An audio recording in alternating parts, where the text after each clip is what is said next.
The Survivors is brought to you by our friends at the HelpHUB. This podcast mentions suicide, mental illness, grief, and loss, and may be triggering for some listeners. So please take care of your mental well-being by pausing or skipping any sections that feel uncomfortable to you. And if you or someone you know is struggling, please call 988 for support. Hi. Hi, what are you doing? Hey, you want to know what we're going to talk about together today? I can hardly wait. Tell me. Let's see, you're so enthusiastic. We're talking about something that I believe in very deeply, that I know you believe in very deeply, both personally and professionally. And that's the role that therapy and support groups, because we don't talk a ton about those, the role they play in helping us grieve something like a suicide loss. Because as we know, because we've been talking about it now for 2 seasons, that grieving a suicide loss isn't like any other kind of grief. It's different. It hits different. It's messier. It's a lot lonelier a lot of the time. And if you've lost somebody this way, maybe it's a parent or a spouse or a partner or a sibling, you know that already. But here's the thing. Even though suicide grief is so big and ugly and complicated, we don't have to carry it alone. And that's something that I think everyone at some point feels like, oh my God, I'm in this all by myself. I'm isolated. I'm in my headspace without any other input or influence or perspective in there. But there are spaces that are built for us. There are places that survivors can go. And those spaces can be life-changing. Absolutely life-changing. Sorry, I accidentally put myself on mute and didn't know how to come off. Wow, and you're the more technical one of the two of us. That's horrifying. I am. It's all good though. And something else we need to remind people is that even if you don't have money, you can still go to support groups. Support groups are free. Yes. And I'm just going to give a shout out right now to the organization that I volunteer at. I do a lot of volunteering in a lot of different spaces. And one of the spaces that I'm very grateful to be a part of is based here in the Boston area on the South Shore of Boston. It's at Samaritan's South Coast. It's through that organization. And it's an online virtual support group called Safe Place. And what makes it so unique is that it's a support group specifically designed for survivors of suicide loss. And that's because suicide loss is such a different kind of grief. And that I think that's an important place to start this conversation, because we're talking about support groups and therapy for this specific kind of grief. I think it's important that we say that out loud, that it is really unusual and different. Somebody who's died by suicide, it comes with an awful lot of baggage. If you're grieving someone who's died that way, it comes with a lot of baggage that does not exist with someone who died of cancer or someone who had a heart attack or died in an accident. And these layers and layers that are added to suicide grief are things that people just don't understand unless they've lived it. Yes. You're trying to find a powerful way to say that. I can see it. I'm trying to find a powerful way to say it. The other side of the coin, though, is what I felt prior, but during my suicide attempt, and making sure I had the right support. So there's not only support groups out there for people that are suicide loss survivors, but there's also support groups out there for people like me who are suicide attempt survivors. I did go to a couple of groups. It was very helpful to be able to talk to other people that were kind of in the same situation that I was. And what I found really interesting about it is that a lot of these people just didn't have any money, but they wanted help. They wanted to feel less alone with these thoughts that they had in their head and wanted to talk it out. And I think talking it out is huge. Oh, it is absolutely huge. I'll give you one example from a recent group that I facilitated. There was someone who attended this group for the very first time. They had never joined us before. And keep in mind, most groups function in the way that ours functions. For those of you who are listening who have never tried a group and are a little just reluctant because you don't know what to expect, most groups function the same way, that they will not put you on the hot seat. You are not expected to do a deep dive into what brought you there. You're not expected to give all the details and even to talk. I mean, quite honestly, we have plenty of people who just want to be surrounded by people who understand what suicide loss feels like, looks like, sounds like, what they've gone through. Because granted, circumstances will always be unique to the person who is grieving and the person who took their life, and the circumstances around that death are going to be unique. But the elements like the shock factor, which can be huge, the trauma of how a person may have taken their life, the unanswered questions, the shame, the guilt, the what if, what should I have done? What could I have done? Why didn't I see it? The why, and that judgment, that silent judgment from other people. Just being around other people who have experienced that, who understand what that feels like, is so unbelievably cathartic. It's the same for people with attempt survivors. There's no shame, there's no guilt, there's nothing. Like, we're all talking about how to just make it to the next day. And in a lot of cases, it's just airing out with somebody that has been in a similar situation and knowing that you're okay and that you're not broken and that there's no shame in what you went through and you are not weak. And Right. it makes a world of difference. Well, I want to circle back to what I was just telling you about this person who attended this recent group, because I think it's so valuable. Like I said, they had absolutely no idea what to expect. They had never been to a group like this before. They were at the beginning stage of their journey through this kind of grief. It was a fairly new situation that they found themselves in. And they had no preconceived ideas of what a group like this would be like or what they would even say if they went to one. And as it happens, this person started talking, started sharing, naturally got emotional, and all the things that come with it. And an hour later was still sharing and talking. And this was this person's very first ever experience in a group like this. And this is not to say that that's how it happens all the time or that that is the expectation, because it absolutely is not. You can literally go to a group and maybe just say your name and say, I'm really here because I just want to be surrounded by other people who understand this kind of loss, and call it a day, and you just listen, and that's that. But this particular person found that being in an environment where people truly understood, and in the case of this group that I moderate, the Safe Place group, they actually require us to not only be trained as facilitators, but they require all of their facilitators to be survivors of suicide loss so that we understand that breed of loss.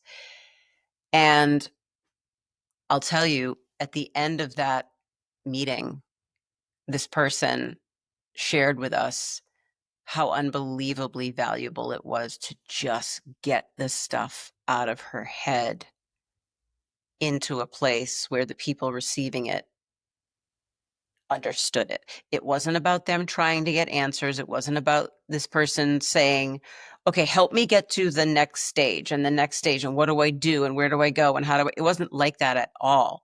They just needed to express what they were feeling in a I say room, I'm using air quotes, it was a virtual room where people had also felt what she had felt. And the impact that it had on this person you could see everything shifting in her. You could just see how it impacted her in positive ways to be in an environment like that. So sometimes you don't have to say anything at all, and sometimes you're compelled to say all the things. Either way, there's value in either one of those. The other thing that helped me a lot just with processing everything was therapy. I had the money so I could go to therapy. It was so welcoming to be able to talk to somebody about it that was non-judgmental because being judged about your decisions or things you've gone through sucks. I didn't wake up one day and be like, I'm going to take my life today. It was a matter of a whole bunch of stuff happening in a really short period of time. So Yeah. I'm a firm believer in therapy. Yeah, because like it or not, and we talk about this often, there is so much stigma attached to suicide. We have come such a long way, and yet there is still such an enormous amount of stigma still attached to this thing that we all need to be talking more about. And it's scary. People don't know what to say. They don't know how to say it. So most people say nothing, which, okay, you don't want to say something hurtful. It's better to not say anything at all. But then that silence that comes from so many people creates a whole sense of isolation. And that's why finding someone like a trauma-informed therapist or a group that is specific to people who have attempted suicide and not been successful, or people who have lost someone to suicide, people who can seek out and find that kind of support, who understand that kind of grief, is so valuable, and it's so unbelievably important. I think for me, the best thing that happened was I didn't feel like my therapist was walking on eggshells. And the same thing with the support group. Nobody was walking on eggshells when they were talking to me. They were very open and honest about what we were talking about. And that made me feel better that I could let my true self out and not have to pick my words. For me, I don't think I would have healed as well without it. Yeah, I agree that I'm snapping fingers that universal. I agree, because I know in my own experience, therapy itself has been a humongous part of my healing. And even just it was funny, I actually have said this a couple of times over the last 2 seasons. I did not identify as a trauma survivor. I just didn't. Don't ask me why. I just didn't. And I had gone to therapy early in my life, in my mid-20s, when I took a gap year from school and I didn't know what I wanted to do with my life. And I really didn't talk about my father because I didn't know that my father had taken his life. I didn't know that for 20 more years. So I did see the value of therapy, but for a different purpose. And then I went 30 years without seeing a therapist again, and became a mom and was married and was working and was juggling life and all of those things and putting everybody in the world before myself. So I wasn't going to go get therapy before I was going to make sure everybody else was okay. So all of a sudden, I get to a point 30 years later where I say, oh my God, I have got such a bag full of things that I need to unpack now. And you and I are very, very unbelievably fortunate. We have incredibly supportive partners, loving partners who will hold the most unlimited amounts of space. And in my case, I have 2 daughters who are grown who have also been there to hold space for me. And I'm very grateful. My mother, I'm knocking on wood when I say this, my mother is here and I talk to her every day. But still, you need something else. You can benefit from something else, from an unbiased opinion. And after I found out the truth about how my dad really died, I was flooded with just so many emotions. I did not know what was happening. I was angry. I was super confused. I was a little bit shameful in some ways, kind of felt betrayed, felt sad, felt guilty, and everything was just like layer, layer, layer, layer, layer.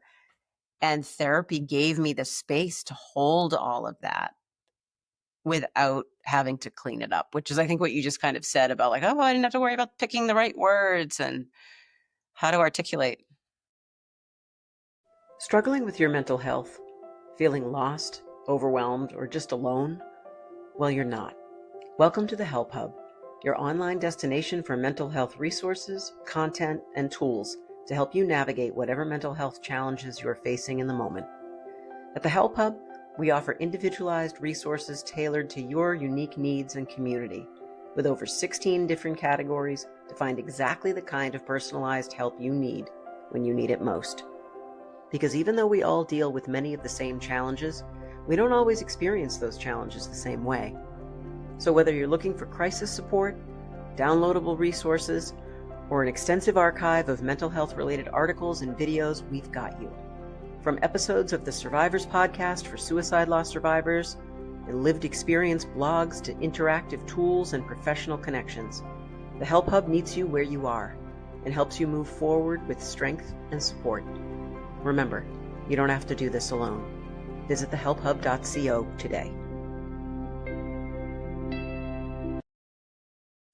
Yeah, when I spoke up in group, I was super nervous, super shaky, but I wanted to share my story. And everybody around me was super supportive. And the same thing when I went and saw my therapist for the first time. The first time in my life I'd been to therapy. But they didn't judge. And they made me feel comfortable in my own skin. Mm-hmm. Yeah. And that was super important to me. Yeah. For me, it was the ability to be messy. And you know me, you know that I'm a pretty linear, organized person. Some might say a perfectionist. I don't know. Pick your words carefully, friends. Might be OCD. I Oh, don't know. totally. Oh my God, I'm so OCD. It's ridiculous. It's almost comical how OCD I am. But I understand that, and I celebrate that. And I also work on that every single day. But being able to go into an environment where I could completely break down, I could be completely imperfect, I could say, I don't have the answers, I don't have it all together, I'm completely effed up in the head right now, and have the person in front of me say, yep, okay, that's cool. Yep, let's just take it one thing at a time. It helped me to understand my own emotional responses to things. And that was really big for me. Like, why are you acting like that? Why are you feeling uncomfortable like that? Where's that discomfort coming? And it helped me to process all of this trauma about my dad that I never perceived as trauma. It's so weird. I understand what I mean by that. I know I lost my father when I was a child, and anyone would say, okay, you had childhood trauma. I just didn't think of it that way. Like, nobody was walking around saying you're a, a survivor of childhood trauma. It just wasn't like that. So I just never connected those dots. But man, when I did, whoo, that was a moment. And for me, I've been, like I said, I'm a fixer. I tried to fix myself, but I couldn't. There's only so much you can say back and forth to yourself that's going to make you feel better. And there was only so much I could say back and forth to my wife or my friends or colleagues. It, it wasn't helping. I needed something else so I could keep putting one foot in front of the other. And once I found that safe space, it was the best thing I ever did for myself, because it was something I actually did for me and not for anybody else. It was the absolute best self-care, self-love ever. I love that you just said it that way, because this is how I know we were always destined to be friends, because you said that the way I always say it. Going to therapy was perhaps the greatest act of self-care that I have ever gifted to myself. And that is exactly how I say it every single time I ever have this kind of a conversation anywhere. Because I was always the one doing the listening. I was always doing the holding of the space. I was always trying to, like you, fix everybody else's stuff all the time. And so my stuff, by virtue of just me and me alone, was always kind of shoved in a corner and was never really addressed. But I learned through therapy how to consider myself. I learned through therapy how to really reflect on what was behind the behaviors. So one of the things, and I think I've talked about this hypervigilance side. Did I talk about that? I think in season 1 that I discovered I never understood. There was never a word to it. And my therapist said, for those of you who are only listening to the audio of this, I'm making gestures with my hands like I'm running around trying to catch things that are falling. So that's what I have done my entire life. Always running around trying to catch the, you okay, you okay, you got it, everybody good, everybody good.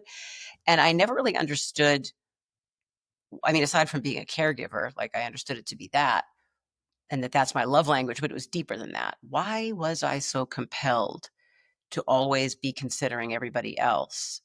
And it was because when my father died, I developed a hyper vigilant side of my personality that had to make sure that I controlled every situation. Not in that I'm a control freak. I mean, I definitely probably am, but not in the way that you might think.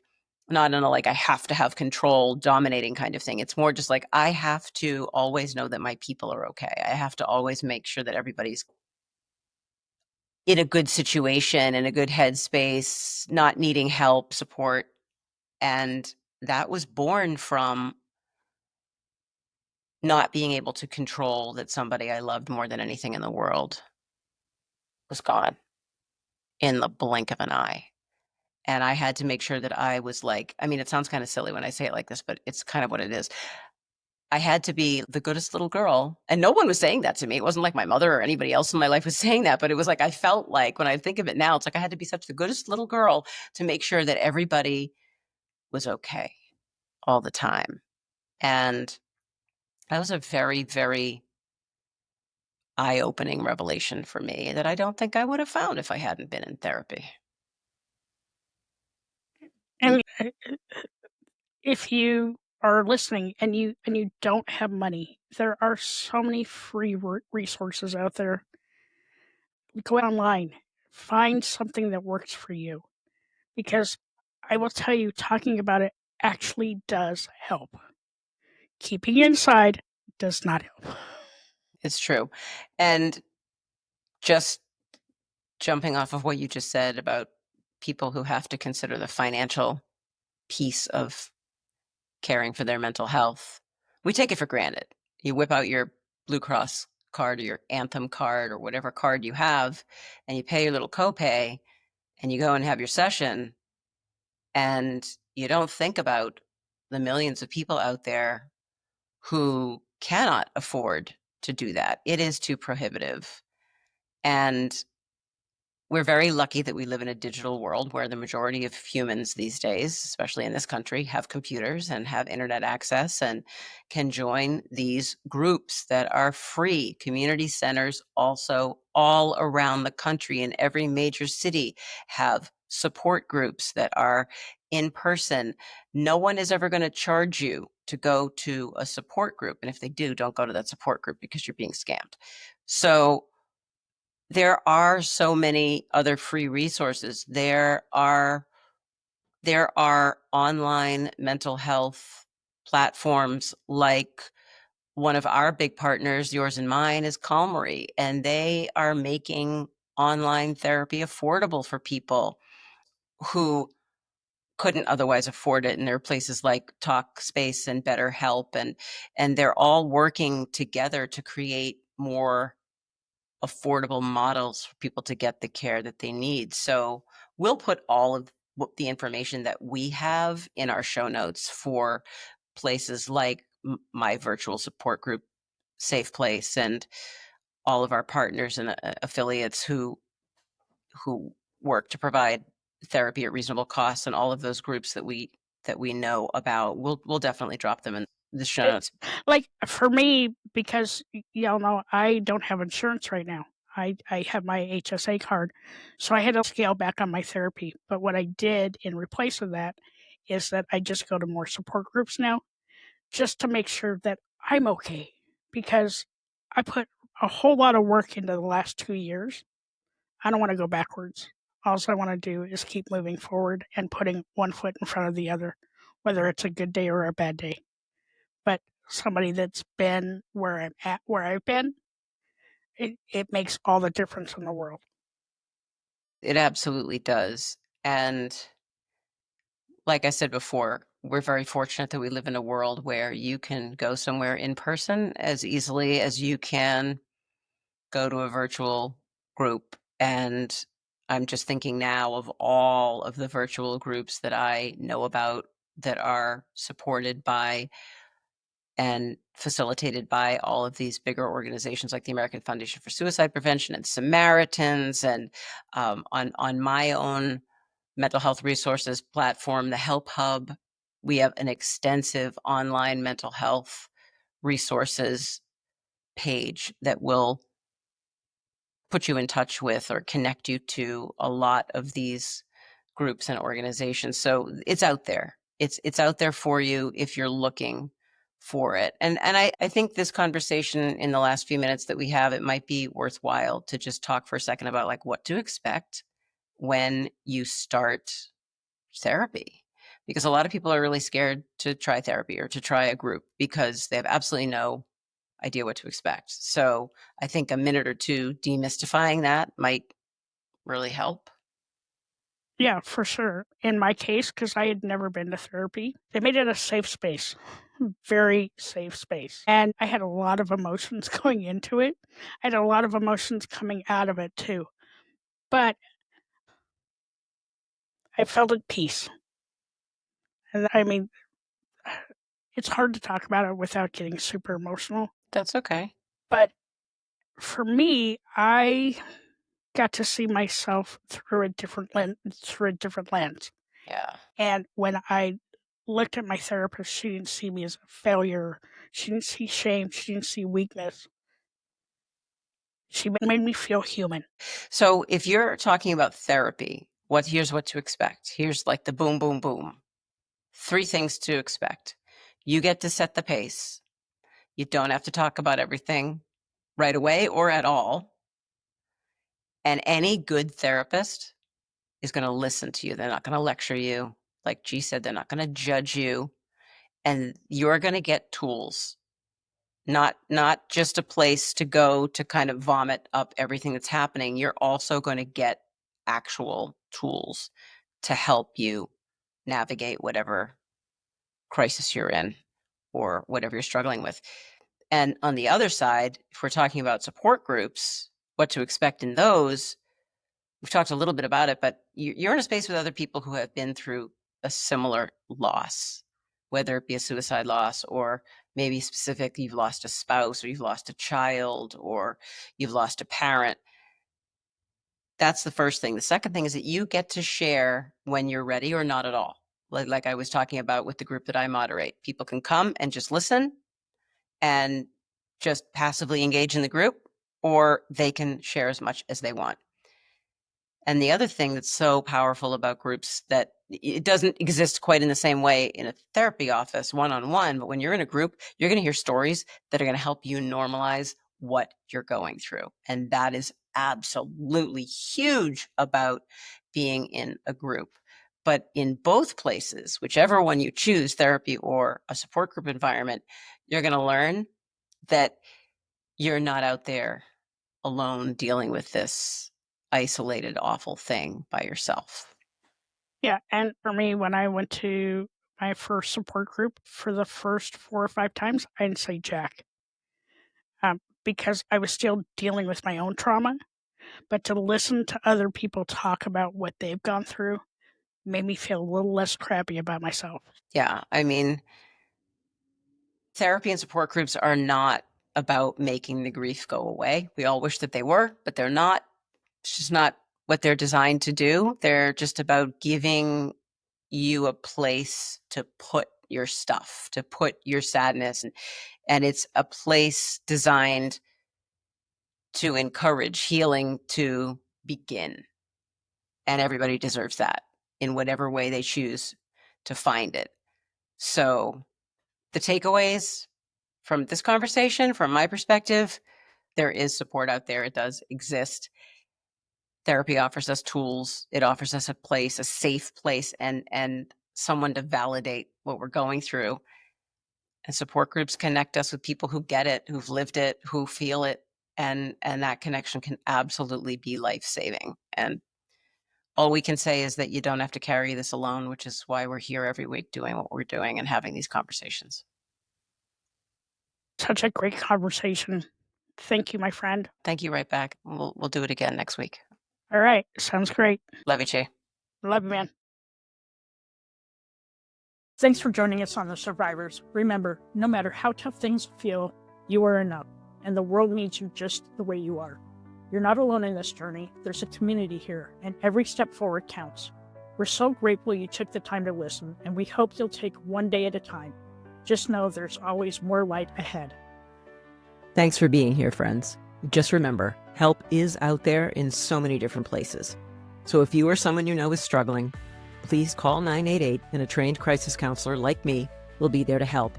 You can also find an inclusive and comprehensive directory of mental health resources, tools, and content at thehelphub.co. Just remember that help is always just a call or a click away. We'll catch you next week. In the meantime, keep surviving.